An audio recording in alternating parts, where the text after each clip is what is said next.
Boss, Paris tayo dito, boss. Magkano yung pares natin dyan, boss? 65 pag may rice. Order nga ako, boss. Isang pares with rice. May dalawang rice tayo dito, bossing. May plain tayo, tapos may sinangag. Sinangag. Try natin yung sinangag, boss. Sige ah. Boss, ano nga name niyo ulit? Domi po nga pangalan ko.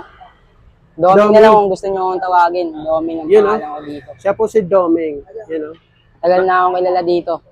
Domi lang. Nag-iisang nagtitinda po dito ng pares dito sa may MD La Puente Street. Lagyan ba natin ng taba, boss?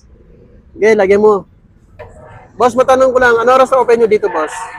Alas 4 ng hapon hanggang alas 6 ng umaga. Minsan 24 hours kami dito. Puro merienda po dito. Ayun, Paggapon, merienda po mga tinitinda dito. Matanong ko lang, boss, parang bata mo pa, boss, no? Ilang taon ka na ba, boss? 12 pa lang po ako. Nag-aaral ka pa ba? Nista po ako sa pag-aaral eh. Dahil, Kailangan ko po magtrabaho eh. Kailangan ko po tumulong sa magulang ko. so anong grade ka na ba? Umista po ako ng grade 11 high school. So nagtrabaho ka na dito, no? Extra ka muna. Opo. Mag-aaral pa po ako. Next school year po, mag-aaral po ako. Next school year, ayun. So by the way, boss, saan po kayo matatagpuan? Dito po kami sa M. De La Puente Street, sa may Sampaloc. Sampaloc, Sa Manila. may harap lang kami ng Ever. Oh, thank you, boss.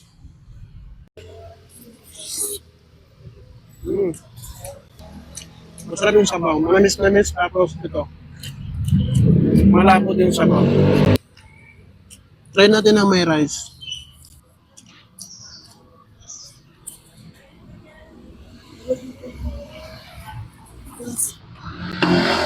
Panalo.